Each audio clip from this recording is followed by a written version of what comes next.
My greetings to you all. My name is Leonard Mcharo, and I'm the founder of Tsavo City. Tsavo City is a real estate investment company based in Nairobi, and it is such an honor to be asked to speak in this wonderful, amazing forum. I was supposed to be here in person, but due to other reasons I couldn't control, I was not able to. But I thought it best not to lose everything, but to have this message to us. I've been asked to speak about optimizing real estate investments. And we are all members of this profession. We are all in the build industry. So how do we optimize this industry? How do we optimize the thing that we create so that we're able to create value for other people, but also for ourselves? I think that's the key thing. It is very disheartening to be in a state where you are creating value for everyone else and what you leave for yourself is little. So we want to be able to do both. And to start us off, I want to ask one question. What products have you used today? What products have you used today? Or since you left home on your way to this conference, what products have you used? Think about the transport products that you've used. Think about communication. Think about money transfer. Think about food. Anything that you have used. And why I'm asking this question, we shall not make an impact as professionals in the real estate industry if our products are not ubiquitous. You have to create a product that is ubiquitous, that is used everywhere for you to be able to make a real impact. And I wonder, the people who run real estate, the people who run the products that we make, are they professionals? Are they surveyors? Are they land valuers? Are they architects? Are they quantity surveyors? Who are they? I don't think they are professionals. I may be wrong, but I don't think the people who control real estate in this country are real estate professionals. However, these are people who understand several things, and all of us are able to understand these things, and I want to submit 3 of them today. The list is not exhaustive, but I want to submit 3 of them today. Number 1, they understand the making of companies. And when I'm saying companies, I don't mean legal entities that are registered with the government. That one anybody can do. Any half-baked lawyer can just go and register for your company.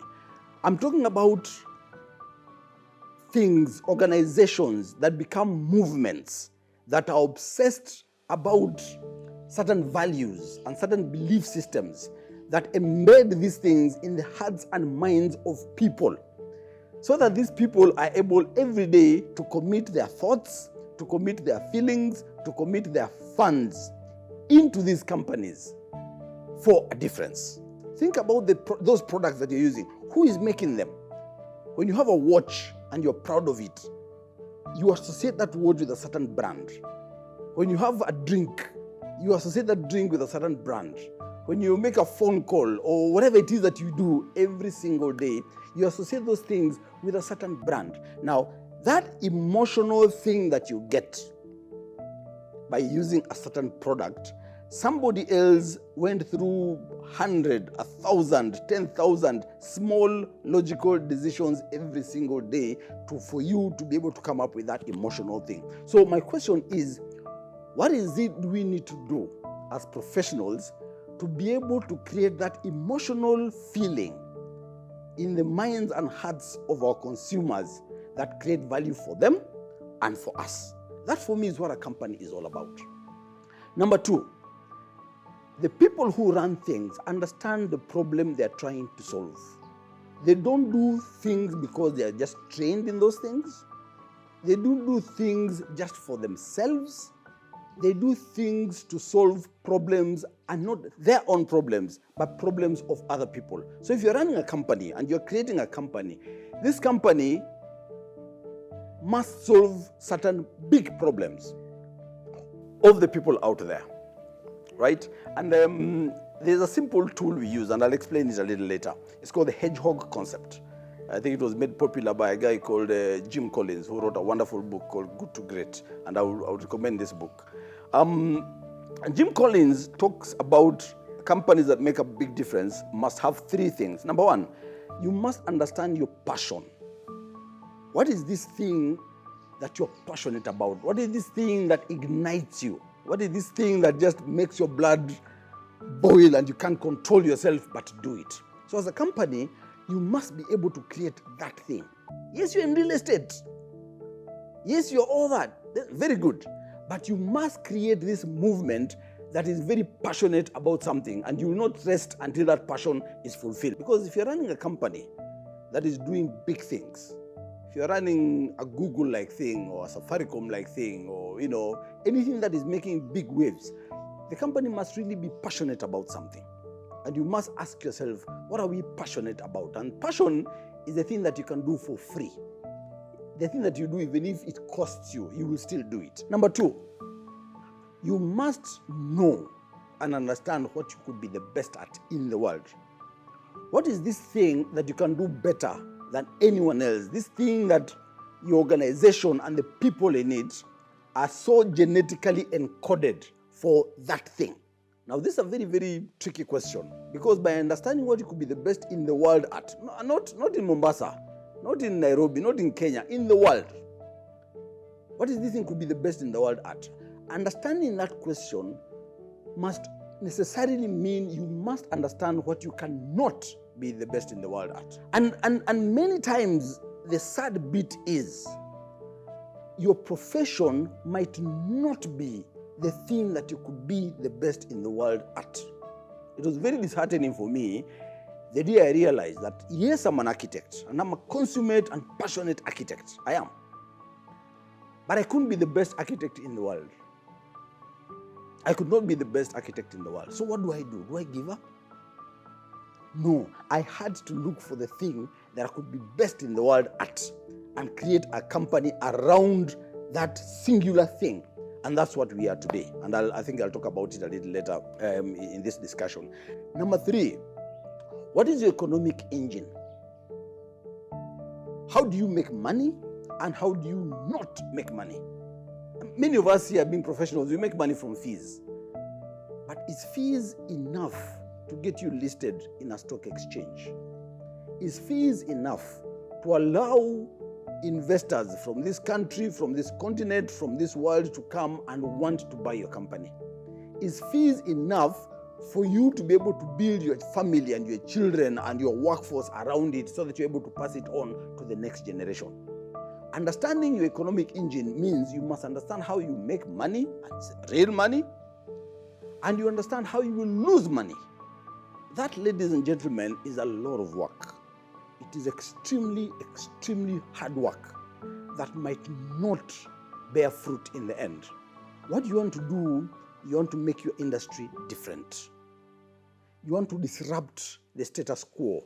You want to take things that are taken for granted and make them irrelevant, and things that nobody has thought about and make them super important. Let me give you an example. You remember phone calls, for those of you who are maybe over 40 years old. Phone calls, you used to, sort of take the phone and take it round, and it goes to an operator. And from the operator, you ask for your number. And the operator would call your number. Then you get to speak to the person you're talking to. Are you seeing? Right now there's speed dial. You take one button and you're talking. You have to think like that. You have to think like that, because it is when you have that kind of mentality of disrupting your industry that then you are able to get solutions to people's problems and not just building your industry. And that's very important. So there are those 3 things: passion, best in the world at, an economic engine. The other thing, so you said the people who own these things, the people who own the factors of production, the people who control big things must understand how to make a company, and they must understand themselves. Number 3, they must understand your customer. Once you have understood yourself, you must define and understand who your customer is, and put your customer at the very center. So the tricky bit is you have to know yourself. Once you know yourself, then get out of the way. The problems you're solving cannot be about you. If you are doing your job just because you love it, and you must be passionate about it, but if that is the only reason, then that's a hobby. I don't think that's what it is that we're talking about. You must be able to serve other people. And this is the area of strategy. You must be able to, as a company or an individual, be able to create business models that create value for other people and create value for yourself. You must be able to eliminate things that people take for granted. Let me just give you a small tool that we use in the company. We eliminate things that people take for granted. When people come to me, they ask me, who funds your projects? That's usually the first question. Who funds your project? I tell them, no one. So I eliminated people who fund our projects, even if the entire real estate industry is based on funding. Who's your contractor? I tell them I build them myself. What's a contractor?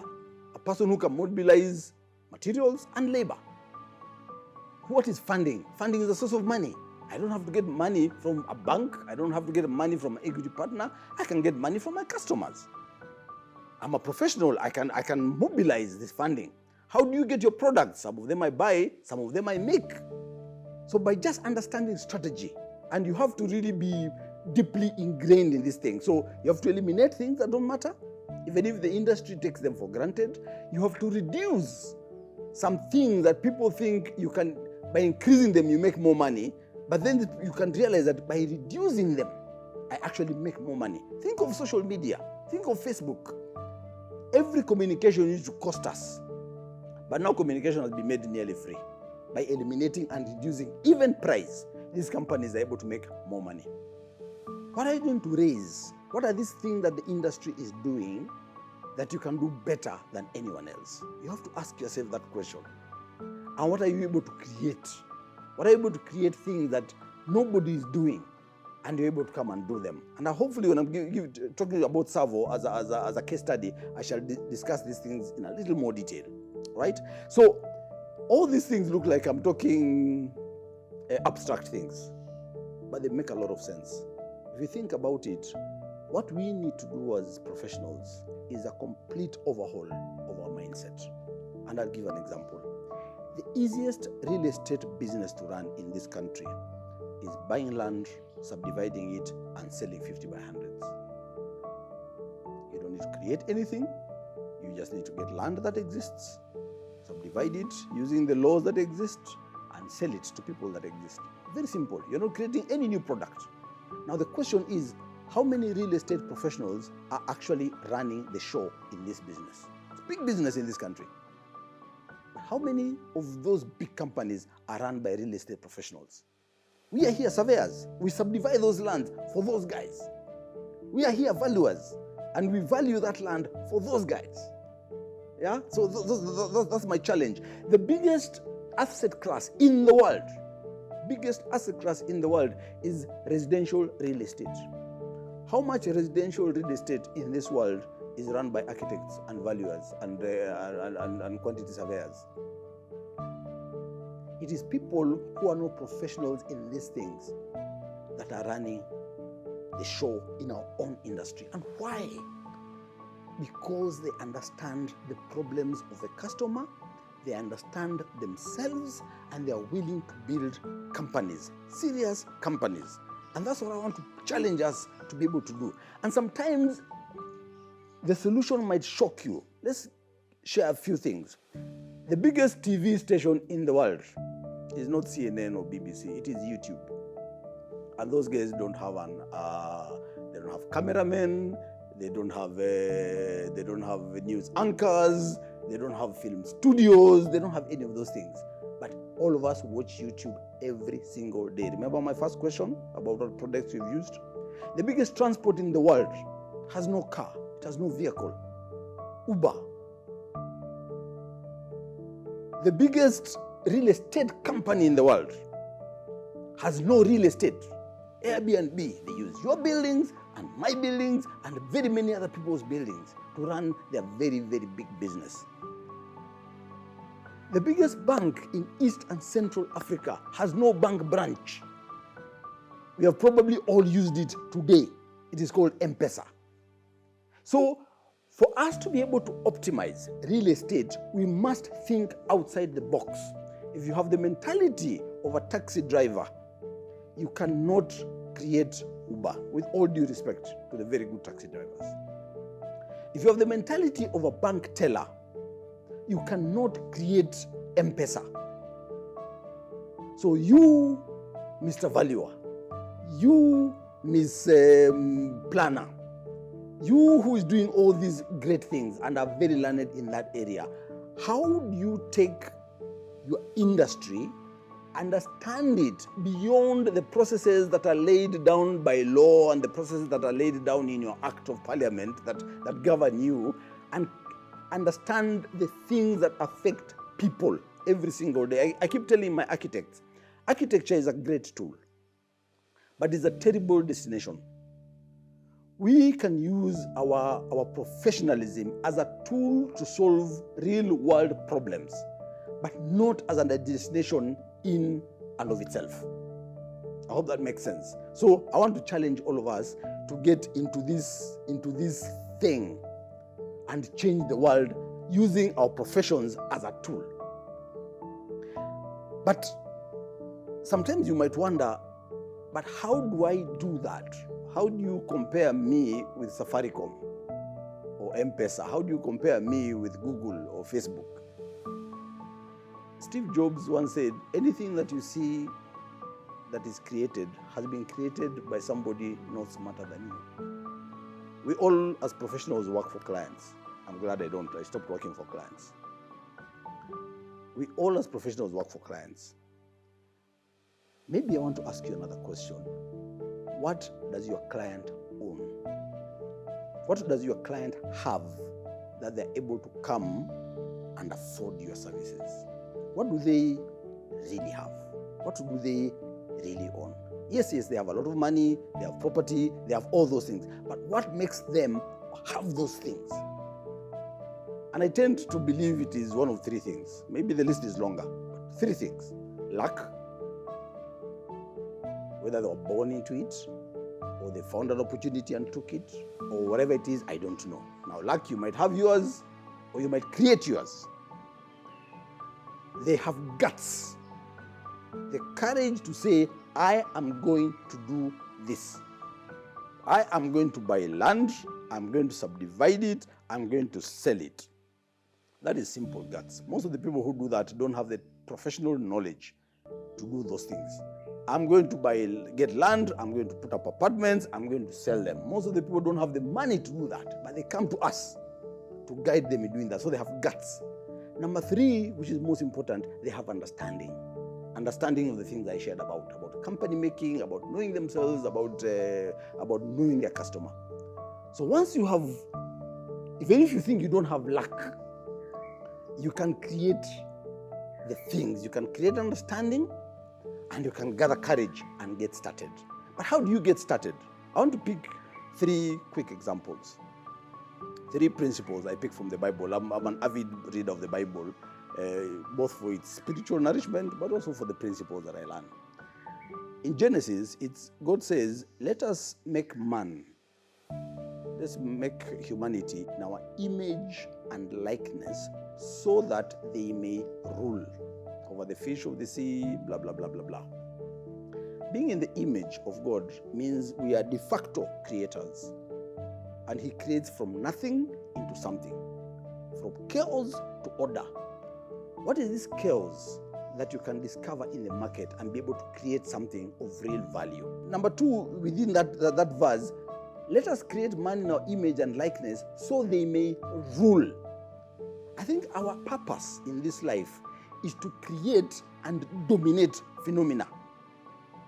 So wherever you are, I believe you have the capacity to create something, to dominate an area.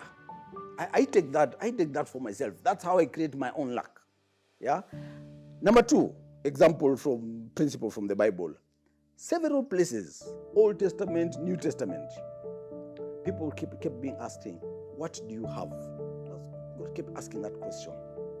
Moses is to cross the Red Sea, and he can't. He asks, what do you have in your hand? The people come, there are 5,000 of them who are hungry. Jesus tells them, feed these people. And they don't have the food, and it's late, and the shops are far. But he asks them, what do you have? So what do you have?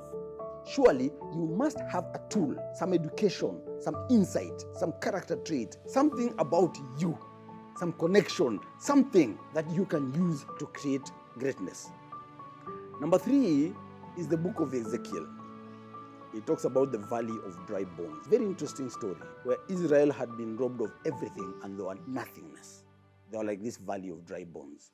But by having these dry bones, by having a situation where you are, I look at real estate. For me, I take that very seriously because I looked at real estate. I said, all the value of real estate has been taken away from the professionals. It is other people who are building these great armies. We, the professionals, have been left with a valley of dry bones. But we can take that valley of dry bones and give them life. So for me, those are the three principles I want to pick. And going towards the end now, I want to use Tsavo as an example. All these things I've talked about. How have we used these factors to inspire us? I founded it with my wife.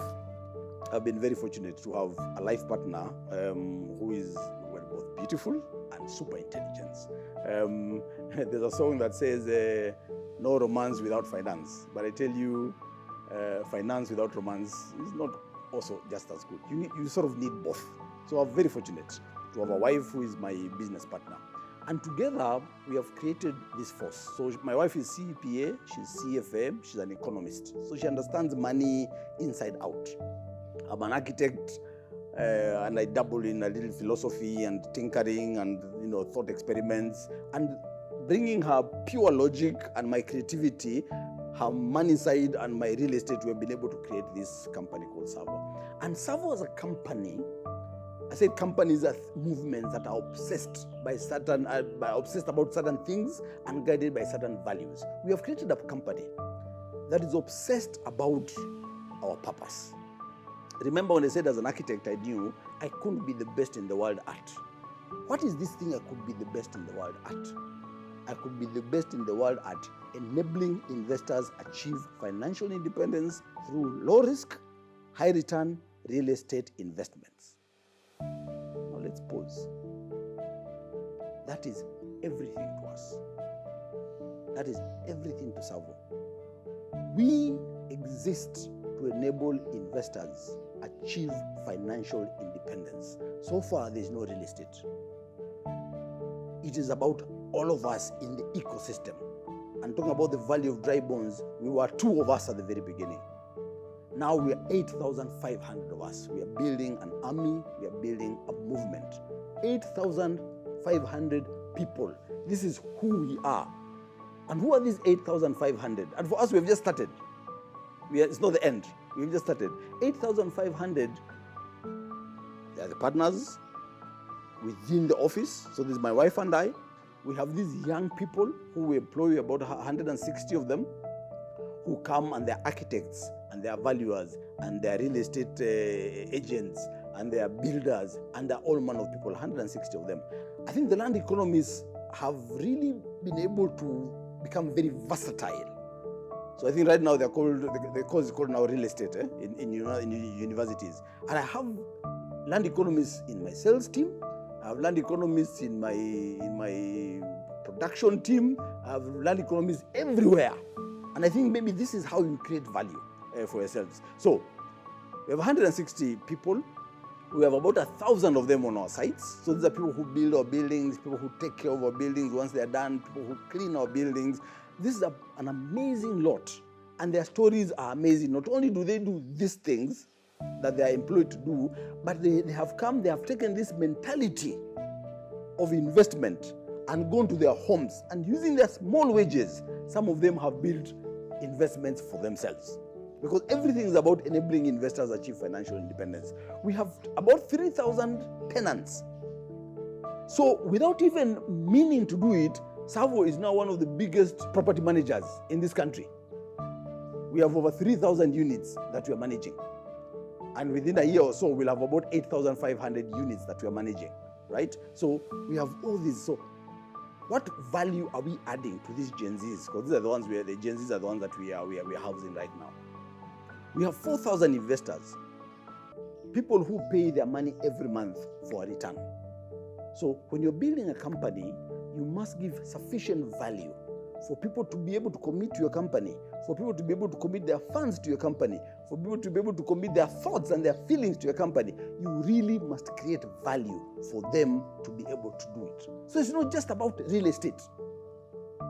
it is about everything else, the real estate, the value systems, the trustworthiness, the systems, the mechanisms, the people, everything that you put together to create value for these people. And that's why we exist. How do we operate? For us, it is low risk, high return.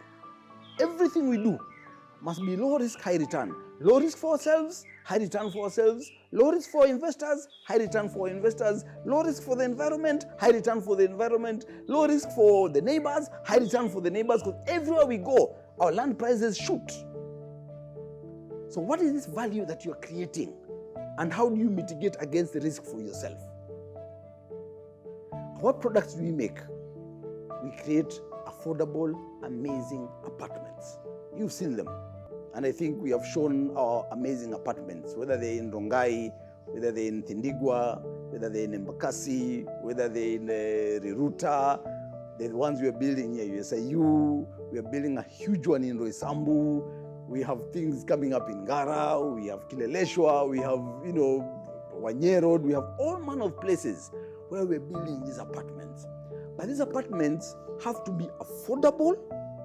You have to have the clarity about your target market, affordable to the buyer, affordable to the tenant, and they have to be amazing because you want people to feel good about the things that you're doing. And that's what we do. And how did we get started? We got started by just understanding what do we have. We didn't have capital. We didn't have connections. But we chose to have understanding of ourselves. We chose to have understanding of our customer. And we chose to have understanding of money. Ladies and gentlemen, I want to dare you, and this is my last point, I want to dare you to take a little time. And Google is there, and YouTube is there, and books are there to understand money. Once you have understanding how money flows, once you have a grasp on how money flows from one level to another level to another level, then you will be inspired to start something within your industry that is going to disrupt the industry, create great value for this country, create great value for the people